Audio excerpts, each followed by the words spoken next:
UP के बदायूं में देर रात पुलिस ने 2 बच्चों की हत्या के आरोपी को मार गिराया। शेखरपुरी जंगल के पास पीछा कर रही पुलिस के साथ हुई मुठभेड़। बरेली जोन के आईजी राकेश सिंह के मुताबिक पुलिस ने साजिद को घेरने की कोशिश की। साजिद ने पुलिस टीम पर की फायरिंग, जवाबी कार्रवाई में हुआ ढेर। 25 साल के साजिद पर 11 साल और 6 साल के 2 भाइयों की हत्या का आरोप। उस तरह से दोनों भाइयों की गला काट कर की हत्या। पेशे से नाई साजिद ने देर शाम पड़ोस के 3 नाबालिग भाइयों पर किया हमला। तीसरा बच्चा छत से कूदकर जान बचाने में हुआ कामयाब। बच्चों की हत्या की जानकारी मिलते ही गांव वालों का गुस्सा भड़का। लोगों ने साजिद की दुकान में तोड़फोड़ की और आग लगा दी। नाराज भीड़ से वारदात स्थल के पास के पुलिस थाने का किया घेराव। मुरादाबाद फर्रुखाबाद हाईवे को भी जाम कर दिया। पुलिस ने भीड़ को समझा बुझाकर शांत किया। इलाके में तनाव को देखते हुए प्रशासन ने भारी तादाद में पुलिस और पैरामिलिट्री फोर्स को तैनात किया। बच्चों के परिवार वालों ने साजिद से किसी तरह की दुश्मनी से इनकार किया। दादी के मुताबिक साजिद परेशान था और चाय पीने के लिए आया था। दोनों बच्चों की हत्या की वजह फिलहाल साफ नहीं। पुलिस मामले की जांच में जुटी। बिहार के मोतिहारी में अगरवा मोहल्ला में रास्ते के विवाद को लेकर चली गोलियां। पड़ोसी ने दंपति को मारी गोली। महिला को गोली मारने का सीसीटीवी फुटेज आया सामने। महिला के गिरने के बाद भी पड़ोसी दागता रहा गोलियां। गोली मारने के बाद आरोपी पड़ोसी फरार। आरोपी की तलाश में पुलिस की टीम कर रही है छापेमारी। फायरिंग में पति के हाथ में और महिला के पेट में लगी गोली। घायल दंपति का अस्पताल में चल रहा है इलाज। पश्चिम बंगाल के कूच बिहार में टीएमसी और बीजेपी के कार्यकर्ताओं के बीच झड़प। दिनहाटा में केंद्रीय मंत्री निशीथ प्रामाणिक और राज्य के मंत्री उदयन गुहा के समर्थकों में हाथापाई।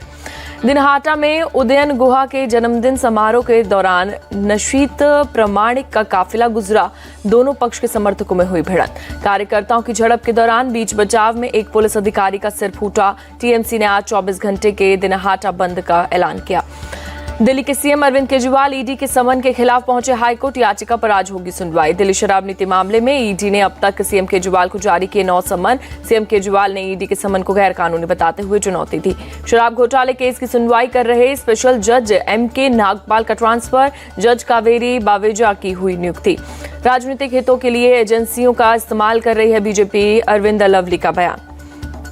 दिल्ली शराब नीति घोटाला केस में मनीष सिसोदिया को नहीं मिली राहत। राउज एवेन्यू कोर्ट ने 7 अप्रैल को बढ़ाई judicial custody. Cash for query मामले में महुआ मोइत्रा की बड़ी मुश्किलें। लोकपाल में महुआ मोइत्रा के खिलाफ सीबीआई जांच के आदेश दिए। लोकपाल ने सीबीआई से 6 महीने के अंदर मांगी रिपोर्ट। केस दर्ज कर रहे हर महीने की जांच की प्रोग्रेस रिपोर्ट बताने का आदेश दिया। बीजेपी सांसद निशिकांत दुबे ने सोशल मीडिया पर लोकपाल के आदेश का स्वागत किया। लिखा, सत्यमेव जयते।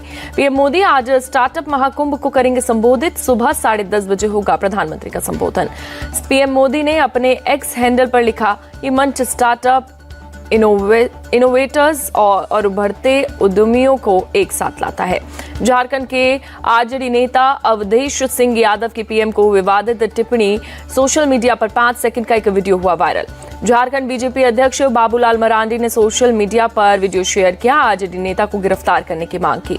आज फिर कांग्रेस केंद्रीय चुनाव समिति की होगी बैठक। उम्मीदवारों की तीसरी लिस्ट भी आ जा सकती है। मंगलवार को कांग्रेस सीईसी की बैठक में 11 राज्यों की 40 सीटों को लेकर उम्मीदवारों के नाम तय किए गए।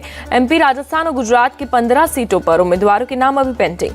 कांग्रेस अध्यक्ष मल्लिकार्जुन खड़गे लोकसभा चुनाव नहीं लड़ेंगे। सूत्रों की खबर, खड़गे के दामाद को गुलबर्गा में मिल सकता है टिकट। कांग्रेस इलेक्शन कमेटी की बैठक में बंगाल के प्रत्याशी तय। सूत्रों की खबर, बहरामपुर से अधीर रंजन हो सकते हैं प्रत्याशी। मालदा साउथ से ईशा खान चौधरी हो सकते हैं कैंडिडेट। महाराष्ट्र में एनडीए की अहम बैठक भी आज होगी। बाकी बची सीटों को लेकर मंथन किया जाएगा। महाराष्ट्र के मंत्री उदय सामंत का बयान, एनडीए में 2 से 3 में हो जाएगी सीट शेयरिंग। दिल्ली से लौटने के बाद एमएनएस प्रमुख राज ठाकरे ने आज बुलाई पार्टी नेताओं की बैठक। 2 दिन में तय होगा राज ठाकरे एनडीए में शामिल होंगे या नहीं। राज ठाकरे ने मंगलवार को दिल्ली में अमित शाह से की थी मुलाकात। एनडीए में शामिल होने और सीट शेयरिंग पर की चर्चा।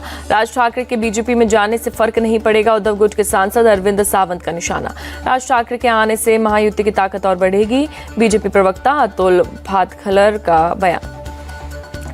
अमित शाह और राज ठाकरे की मुलाकात पर उद्धव गुट का निशाना, कहा लग नहीं रहा बीजेपी 400 पार करेगी। एक तरफ एनडीए बढ़ रहा, दूसरी तरफ इंडिया अलायंस से लोग बाहर हो रहे। बीजेपी मुंबई प्रदेश अध्यक्ष आशीष शेलार का बयान।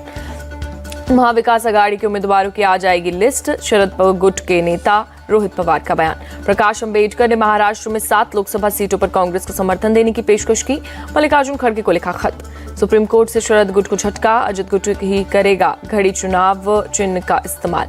यशवंत सिन्हा को लेकर बोले शत्रुघ्न सिन्हा, अगले 2-3 दिन में उनके बारे में चौंकाने वाली खबर मिल सकती है।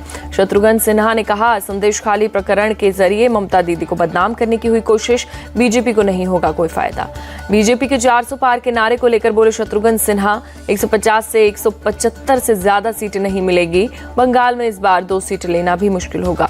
विनोद तावड़े से मुलाकात के बाद उपेंद्र कुशवाहा की नाराजगी खत्म। एक लोकसभा सीट पर लड़ेगी उपेंद्र कुशवाहा की पार्टी, एक एमएलसी सीट भी मिलेगी। पशुपति पारस आज पटना में करेंगे कार्यकर्ताओं के साथ बैठक, इंडिया अलायंस में शामिल होने पर कर सकते हैं ऐलान। एनडीए में सीट नहीं मिलने पर पशुपति पारस का मोदी कैबिनेट से इस्तीफा, कहा हमारे साथ नाइंसाफी हुई, बिहार में एक भी सीट नहीं दी।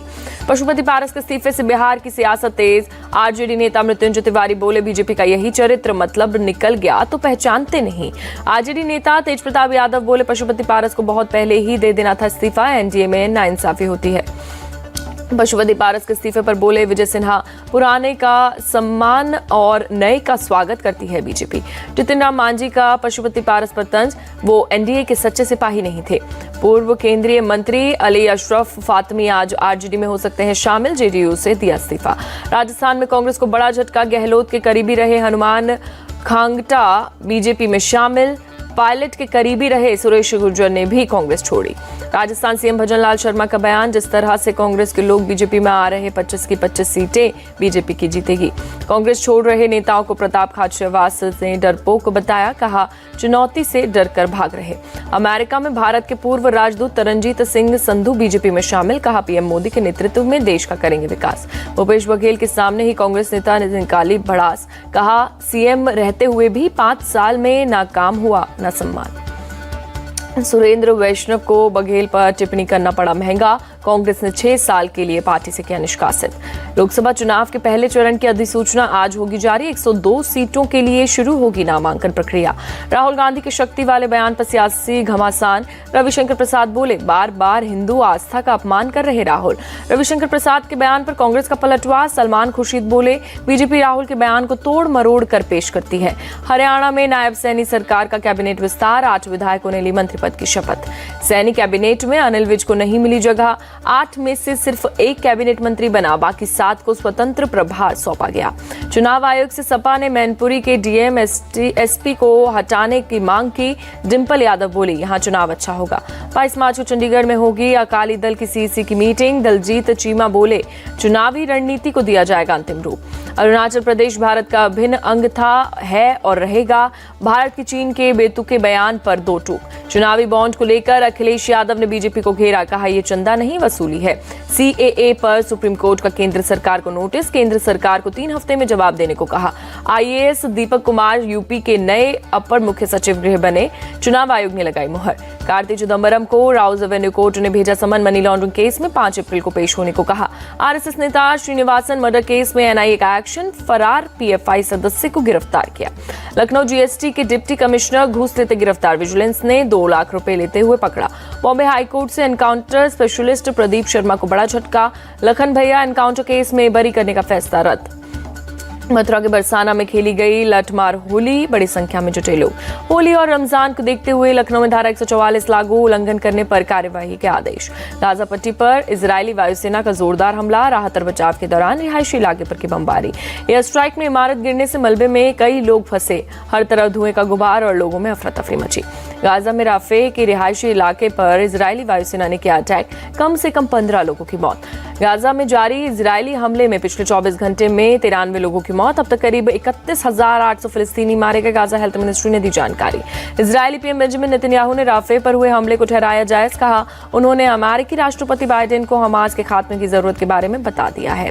इजरायली सेना ने गाजा के खान यूनिस में हमास के ठिकानों पर किया हमला, हमास के लड़ाकों के साथ हुई आमने सामने की जंग। वेस्ट बैंक में एक हथियारबंद फिलिस्तीनी ने 2 इजरायली सुरक्षा कर्मियों को गोली मारकर किया घायल, जवाबी कार्रवाई में मारा गया हमलावर। रूसी सेना ने यूक्रेन के डोनेस्क क्षेत्र के सेलीदोवो में किया S-300 मिसाइल से हमला, कई मकान हुए तबाह, धमाके में 4 लोग जख्मी। रूस के सीमावर्ती शहर बेलग्रोद पर यूक्रेन का ड्रोन अटैक, 14 साल के एक बच्चे सहित 3 लोग हुए घायल। हांगकांग में नया राष्ट्रीय सुरक्षा कानून पारित, असंतोष की आवाज दबाने के लिए बढ़ाई गई सरकार की शक्तियां। पोलैंड में सड़कों पर उतरे सैकड़ों किसान, यूरोपियन यूनियन की पर्यावरण नीतियों के खिलाफ किया प्रदर्शन। आइसलैंड के दक्षिणी प्रायद्वीप में फटा ज्वालामुखी, बहते हुए गर्म लावा की ड्रोन तस्वीरें आई सामने। इराक के दहूक में अचानक आई बाढ़ का कहर, 2 लोगों की मौत, कई मकान तबाह। मौजूदा वित्त वर्ष में डायरेक्ट टैक्स कलेक्शन में जबरदस्त बढ़ोतरी, 17 मार्च तक 18,90,000 करोड़ का हुआ कलेक्शन। आयकर विभाग के मुताबिक टैक्स कलेक्शन में करीब 19.8% की बढ़ोतरी हुई। 17 मार्च तक करीब 3,37,000 करोड़ का रिफंड भी जारी किया जा चुका है।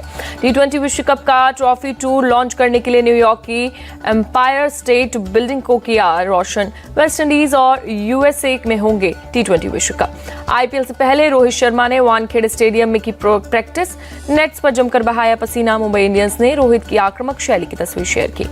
ऋषभ पंत आईपीएल में दिल्ली कैपिटल्स के कप्तान होंगे, टीम के चेयरमैन पार्थ जिंदल ने किया ऐलान। ऋषभ पंत के विकेट कीपिंग करने के फैसले पर अभी भी सस्पेंस बरकरार। पार्थ जिंदल ने पंत के विकेट कीपिंग करने पर कोई बात नहीं की। आरसीबी से जुड़ने के बाद विराट कोहली का पहला बयान, कहा वापस आकर बहुत अच्छा लग रहा है, आईपीएल की शुरुआत करने के लिए एक्साइटेड हूं। रॉयल चैलेंजर्स बेंगलुरु का अनबॉक्स इवेंट बेंगलुरु के एम श्री स्वामी स्टेडियम में आयोजित हुआ। कोहली और प्लेसेस और मंदना ने आरसीबी की नई जर्सी लॉन्च की। भारत के लक्ष्य सेन ने आज ऑल इंग्लैंड चैंपियनशिप में शानदार प्रदर्शन के दम पर BWF रैंकिंग में 5 पायदान की लगाई छलांग, 13वें स्थान पर पहुंचे। भारत के टेबल टेनिस खिलाड़ी शरद कमल ने 54 पायदान की छलांग लगाई, ITTF रैंकिंग में 34वें स्थान पर पहुंचे।